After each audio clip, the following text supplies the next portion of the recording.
राजस्थान के भरतपुर में टाइगर या कहें कप्तान या कहें जिला पुलिस अधीक्षक श्याम सिंह की जो प्राथमिकता है, जो पहल है और जो कोशिश है, जीरो टॉलरेंस पे काम करने की है।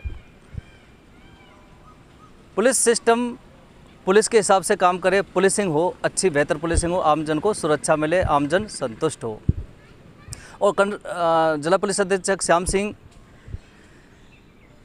की जो लोकप्रियता है या ये कहें कि उनकी जो पुलिसिंग है, जो अच्छी पुलिसिंग है, पारदर्शितापूर्ण, उसकी चर्चाएं लोगों में भी हैं। लोग उनकी प्रशंसा भी कर रहे हैं। लोगों का कहना है कि जिला पुलिस अधीक्षक श्याम सिंह जब से भरतपुर में आए हैं तब से अपराध का ग्राफ घट गया है। क्यों? उसकी वजह है कि मेवात क्षेत्र में सबसे ज़्यादा अपराध होता था, लूटपाट चोरी होती थी। लेकिन जिला पुलिस अधीक्षक श्याम सिंह ने ऐसी नब्ज़ पे हाथ डाला कि अपराधी भाग गए मौके से। हजारों मोटरसाइकिल, ज़्यादातर जो अपराध होता है, अपराधी अपराध करते हैं वो बाइक के ज़रिए करते हैं, दोपहिया वाहन के ज़रिए। लेकिन जिला पुलिस अधीक्षक ने उनकी नब्ज़ को टटोला और वाहन घर घर, डोर टू डोर वाहन चेकिंग का अभियान शुरू कर दिया। उसका नतीजा ये निकला कि कई हज़ार मोटरसाइकिल उन्होंने जब्त कर डाली और ज़्यादातर वो मोटरसाइकिलें जो फर्जी थीं या बगैर नंबर प्लेट की चलती थी या फिर जिन पर अपराधी बैठकर जाते थे और अपराध की वारदातों को अंजाम देते थे। आज अपराध का ग्राफ काफ़ी कम हो चुका है। वो मेवात क्षेत्र जहां दिन में लोग नहीं निकल सकते, आज रात के समय भी महफूज तरीके से, विश्वसनीयपूर्ण तरीके से निकल सकते हैं। क्यों? क्योंकि अपराधियों के जो उनका जो इरादा है, उनका जो एक कहते हैं जो एक मानसिकता है, वो ख़त्म कर दी। आलम ये हो गया, पुलिस का इतना भय हो गया आज अपराधियों में कि जो अपराधी हैं वो अपनी चोरी की बाइकों को खुद जलाने भी लग चुके हैं। लेकिन दूसरी तरफ भी हमको जाना होगा, पुलिस की बर्बरता का भी एक उदाहरण सामने आया है। मामला डीग थाना इलाके का है, जहां पूछरी का लोठा पुलिस चौकी है। पूछरी पुलिस चौकी यानी डीग थाना क्षेत्र में आती है और वहां से मथुरा के गोवर्धन की सीमा लगती है। आज गुरु पूर्णिमा है और इस गुरु पूर्णिमा के अवसर पर गोवर्धन महाराज की परिक्रमा देने के लिए लाखों श्रद्धालु आते हैं। तो वहाँ जो पार्किंग की व्यवस्था है वो की जाती है। अब देखिए ज़रा कि एक वहाँ बरौली चौथ का रहने वाला अतिंदर नाम का एक युवक, जिसने अपनी ज़मीन में साइकिल स्टैंड खोला था, उसको साइकिल स्टैंड नहीं खोलने दिया गया। उसने जब ऑब्जेक्शन किया, एक पोस्ट डाली लोकल व्हाट्सएप ग्रुप पे कि मुझसे पुलिसकर्मी 10,000 रुपये मांग रहे हैं। इसी बात से खफा होकर कुछ पुलिसकर्मी उसको उठा लाए और डीग थाने ले आए और रात को शराब के नशे में उस पीड़ित युवक के साथ जमकर मारपीट की गई। मारपीट भी ऐसी की गई कि उस मारपीट के निशान कई दिनों से उस अतिंदर पीड़ित जो युवक है उसके शरीर पर साफ तौर से देखे जा सकते हैं। सवाल यह कि आखिर पुलिस को पिटाई करने का अधिकार किसने दिया? क्या ये कानून में लिखा हुआ है कि आप 151 शांति भंग की धारा में किसी को गिरफ्तार करके लाएं और फिर जानवरों की तरह बर्बरतापूर्ण तरीके से एक युवक की पिटाई की जाए? हालांकि जिला पुलिस अधीक्षक श्याम सिंह ने इसको संज्ञान में तुरंत प्रभाव से लिया और इस पूरे मामले की जांच बैठा दी गई है। डीग सीओ अब इसकी जांच कर रहे हैं। थोड़ा सा हम बता दें कि जो साइकिल स्टैंड से विवाद हुआ था, विवाद ये था, उस पीड़ित युवक का आरोप था कि उत्तर प्रदेश से लोग आकर के यहाँ साइकिल स्टैंड रोड पर लगा रहे हैं और मैं तो अपनी सड़क किनारे जो मेरी खुद की कृषि भूमि है वहाँ मैं लगा रहा हूँ। पुलिस द्वारा जो जानकारी प्राप्त हुई थी, जो डीग के एसडीएम हेमंत कुमार, उनकी कहीं ना कहीं गलती इसमें साबित हो रही है कि उन्होंने यूपी के कुछ लोगों को एक साइकिल स्टैंड बनाने के लिए परमिशन दे दी थी। सवाल ये है कि अगर आपने साइकिल स्टैंड बनाने की परमिशन दी है तो क्या आपने टेंडर निकाला था या फिर आपने नोटिफिकेशन निकाला था टेंडर के लिए? कितने लोग टेंडर लेने के लिए आए थे?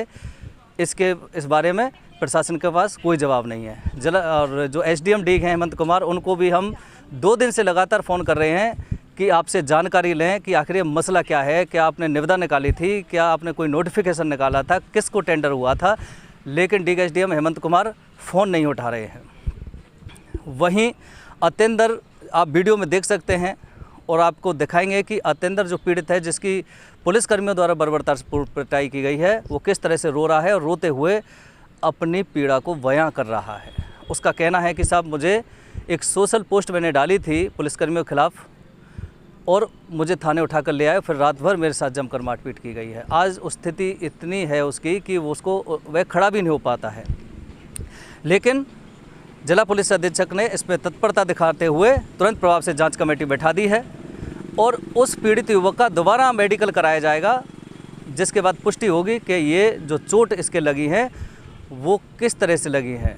और जांच के बाद जिला पुलिस अधीक्षक का दावा है कि जो भी पुलिसकर्मी इसमें दोषी होंगे उनके खिलाफ सख्त कार्रवाई की जाएगी। थोड़ा सा हम ये भी बता दें कि जिला पुलिस अधीक्षक बिल्कुल सख्त हैं। जब से वो आए हैं पुलिसिंग को ने सुधार दिया है। पुलिस में जो पुलिस सिस्टम में एक जंग लगी हुई थी उसको सुधारने का उन्होंने काम किया है। और जब जब उन्होंने पुलिस की लापरवाही या पुलिस का भ्रष्टाचार में लिप्त अगर कोई पुलिसकर्मी पाए गए तो जिला पुलिस अधीक्षक श्याम सिंह ने तुरंत प्रभाव से कार्रवाई की, उनको सस्पेंड भी किया। अब तक बहुत ऐसे सारे पुलिसकर्मी सस्पेंड हो चुके हैं जिनकी लापरवाही सामने आई थी या कहीं अवैध वसूली में संलिप्त पाए गए थे। सवाल ये है कि कानून सभी को जीने का अधिकार देता है। सोशल पोस्ट करने के बाद क्या उस पीड़ित युवक अतेंद्र ने शांति भंग की थी? शांति भंग अगर की थी तो आपने 151 बंद कर लिया। 151 बंद अगर का आपने कर लिया तो फिर पुलिसकर्मियों को उस पीड़ित युवक के साथ बर्बरतापूर्ण तरीके से जानवरों की तरह से पिटाई करने का क्या कानून अधिकार देता है? अब देखने वाली बात ये होगी कि जांच कमेटी तो जिला पुलिस अधीक्षक ने बैठा दी है, मेडिकल भी उस युवक का कराया जा रहा है और लोगों को उम्मीद है कि जो भी दोषी पुलिसकर्मी हैं उनके खिलाफ जिला पुलिस अधीक्षक सख्त कार्रवाई करेंगे। हालांकि जिला पुलिस अधीक्षक की जो प्रयास हैं वो ये भी हैं कि इस तरह की घटनाएं जिले में दोबारा ना हो और अवैध वसूली हो या लापरवाही हो वो बिल्कुल बर्दाश्त नहीं की जाएगी और वो समय समय पर एक्शन भी ले रहे हैं। लेकिन जिस तरह से युवक की पिटाई की जाती है, सस्पेंड करना एक मामूली पनिशमेंट होगा। लोगों का जो मानना है, लोगों की जो मांग है वो ये है कि सस्पेंड करना कोई बड़ी बात नहीं होती, लाइन हाजिर करना कोई बड़ी बात नहीं होती, बल्कि युवक की अगर पिटाई की है और वो दोषी पाए जाते हैं पुलिसकर्मी तो उन सभी पुलिसकर्मियों के खिलाफ FIR दर्ज भी होनी चाहिए, मारपीट की FIR दर्ज होनी चाहिए और उसी हिसाब से निलंबन सहित प्रशासनिक कार्रवाई भी होनी चाहिए। देखते हैं कि कानून के रखवालों ने जानवरों की तरह एक युवक को जिस तरह से बर्बरतापूर्ण तरीके से पीटा है, जांच के बाद दोषी पाए जाने के बाद इन पुलिसकर्मियों के खिलाफ कैसा और कितना बड़ा एक्शन होगा, ये इसका इंतज़ार अब स्थानीय लोग भी कर रहे हैं। कैमरामैन पीयूष दीक्षित के साथ सुरेश फौजदार, भरतपुर, राजस्थान तक।